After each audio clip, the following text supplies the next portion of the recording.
Hello YouTube and the YTPC.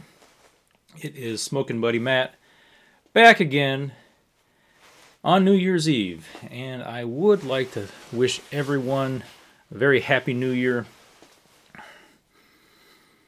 Hopefully everything went well in 2022, and here's looking forward to 2023. Man, I just have to say, this year, 2022, just flew by. I can't believe it's New Year's Eve already. I mean, I started a new job January 10th, and it's been good, but it's really flown by. Man, it's unbelievable. But I'm down in my codger corner, enjoying a bit of coffee and a pipe.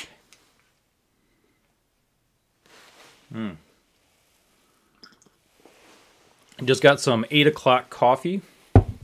I do enjoy that. It's their Colombian Peaks variety. And I bought a coffee grinder for Black Friday. I got one of the Bodum Bistro.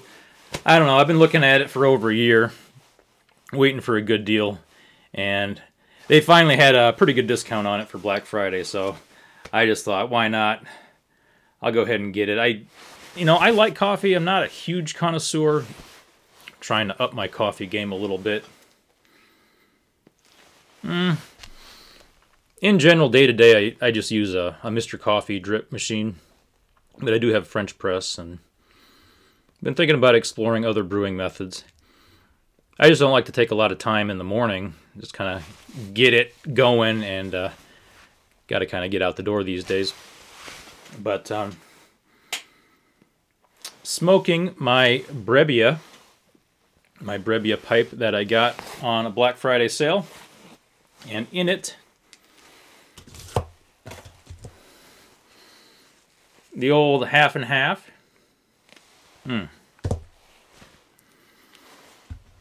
Hard to go wrong with that.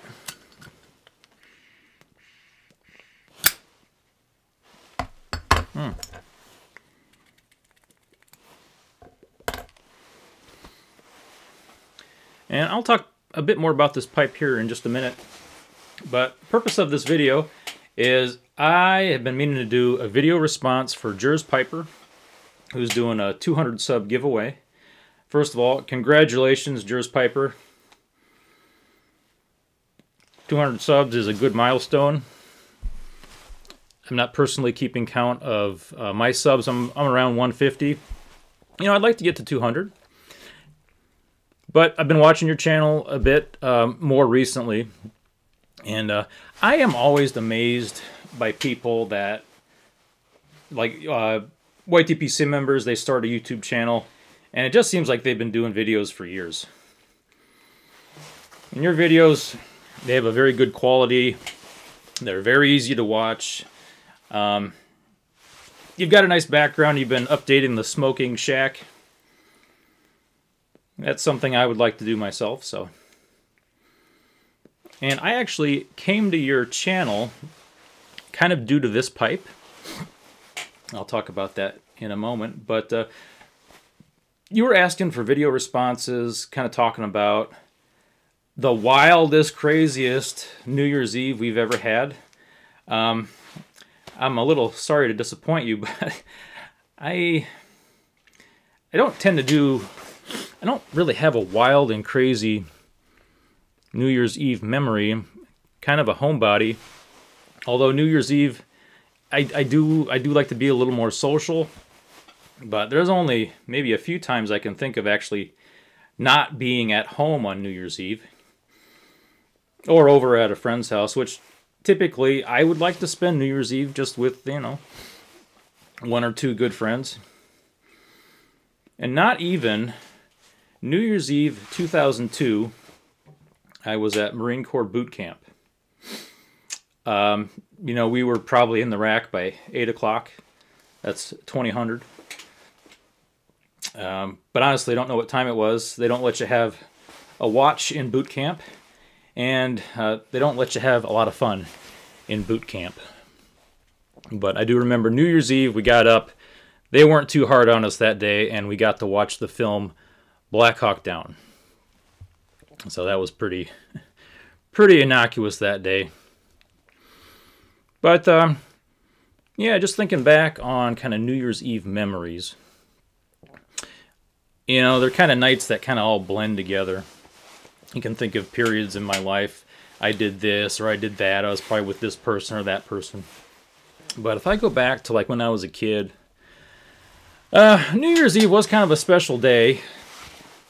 I don't remember, we didn't really have a specific bedtime, particularly after maybe 8 or 9 years old. It used to be 8 o'clock when I was really young.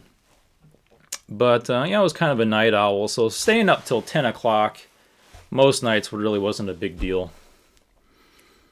But midnight, staying up till midnight and beyond, you know, that was kind of a big deal. So that was part of it. You know, the other thing, you know, my dad, you know, I love my dad. He's a little tight with money, which is okay. It's good to be frugal. I am as well, but, you know, I've come to, you know, you have to enjoy the finer things in life. You know, buy a pipe, buy a blend, buy a watch. Yeah, treat yourself a little bit. But there were a couple times throughout the year when he would splurge a little bit, and we would get, you know, we'd get some more snacks, we'd get some more soda, we'd have some kind of nice things around the house to munch on. You know, one of those nights was New Year's Eve. Another was the Super Bowl, even though he's not a really big football fan, but the Super Bowl was kind of an event. So I remember, you know, we'd go out to the store, and it was, you know, you could kind of get anything you wanted, and that was a special thing. And then, of course, we'd stay up and eat snacks and all that. So watch the ball drop and the countdown. So, you know, those are good New Year's memories. But yeah, unfortunately, I don't have anything wild and crazy going on. Like the craziest thing I can remember is New Year's Eve. It must have been 2004, New Year's Eve 2000, maybe 3. I don't know, kind of blends together. So it was me and my wife at the time, home. We were partying pretty good, you know. I think we'd bought a bottle of, we didn't really know how to drink too well back then. But we were pretty young. I was like 22, 23 years old. We got a bottle of 100 proof vodka, and we're doing shots of vodka, and I think tequila, margaritas. So we were pretty far into it. And then we decided to call a friend, and they came and picked us up and took us over to their house, where we probably stayed way too late. You know, you kind of get that feeling, oh, maybe we're overstaying. But we stayed there till midnight, and then they took us home. Oh, playing music and guitar. That was, yeah, that was part of it. Playing electric guitar at almost midnight in an apartment building. I don't think anyone else was home. Hopefully not. But anyway, congratulations, Jerz Piper. 200 subs. Actually, you're up to like 249, 250 right now.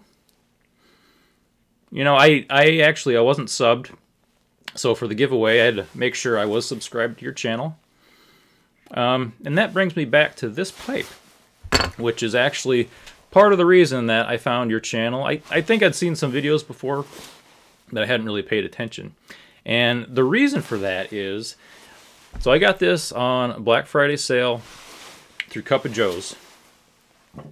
And this is a Brebbia. They were also offering pretty good discounts on the Barling pipes. And I was looking at a couple of those, and I had to do a search for, I like to do searches for videos on things I'm kind of considering. So I found your channel, and you were doing some videos on Barling. And they look to be really nice pipes, 9mm filtered. You know, it's kind of hard to find 9mm filtered pipes that are kind of everything you're looking for. And Barling has a really nice aesthetic. Now, I didn't end up getting one. You know, that's always an option in the future. But that brought me to your channel. And I will definitely continue watching. So, congratulations again. Now, a little bit more on this pipe. I've been enjoying this quite a bit. This is an absolute comfortable clencher. I think it's due to this nice wide stem that it has. And the button. You know, the button is one thing I've really come to appreciate. And it's hard to know. You can't tell from a picture on the internet. That's just so individual. If it's going to feel comfortable or not. Here, give me one moment. I have to plug in the laptop.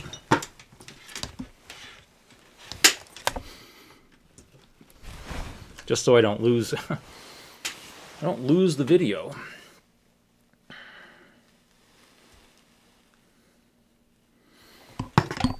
There we go. And just for anyone interested in how I record videos, I shoot on a webcam straight to the laptop. It records directly to the laptop. So right now I am actually using a Canon T3i as a webcam.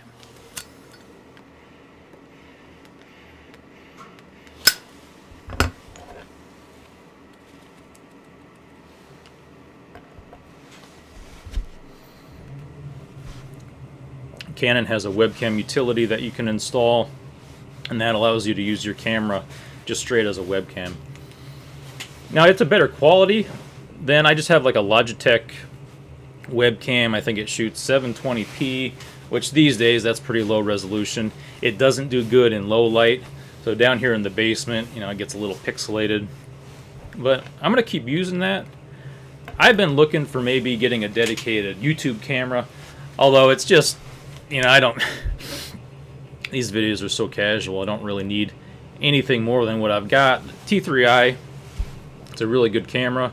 I bought a couple additional lenses on Black Friday, which I'd been kind of intending to anyway. You know, the lens that came with this camera is pretty good, so I didn't even really need to do that. But right now, again, for anyone interested in camera stuff, I'm using the Canon EFS 24mm pancake lens. That is 2.8 aperture. And cameras is something I'm kind of getting back into. I saw Onion was talking about getting back into film, and I have a film camera. I might get that out and do a little bit of work with that. Talk about that in the video. But back to the pipe, and I get distracted real easy.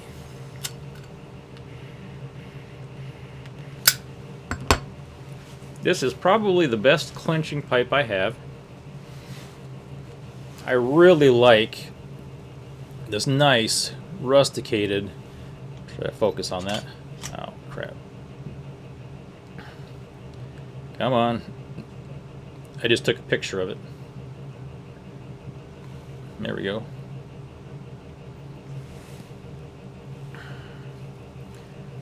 Really nice rustication on that. Kind of a nice amber lucite stem.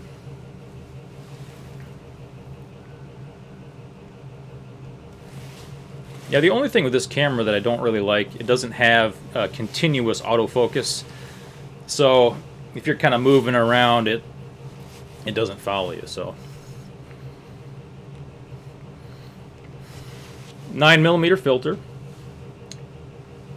Couple of small, I don't know, minor things with this. First of all, it's a little thin at the rim. Now, this is not a thin-walled pipe by any means, but I do like a nice thick-walled pipe.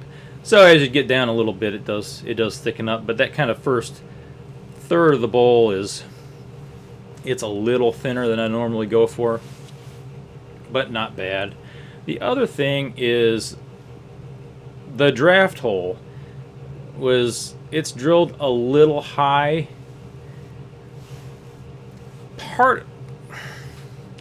And I think it's kind of done intentional.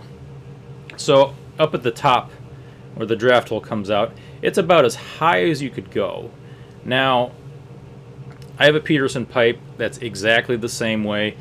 I think they do that so any moisture can kind of drip down, and that Peterson does not have the dry system, but it kind of has the, I call it a pseudo sump, because it does have a little bit of a depression, and this one does too. It's probably mainly for the 9mm filter. And then when you get down to the bowl, it's just a bit off the bottom, which I don't know if they do that intentional so you're not getting any gurgling in the tobacco. I prefer I want a draft hole that comes out right at the bottom. So the other thing, with a filter in place, this thing had a really tight draw. And if you pulled the stem out just like a 1/16 of an inch, then it improved. So I felt like the filter was kind of just, you know, it was up against that draft hole a little bit. So what I did was I took my, I don't have it down here, but I've got that clean ream. It has a little bit of a drill bit reamer for the draft hole.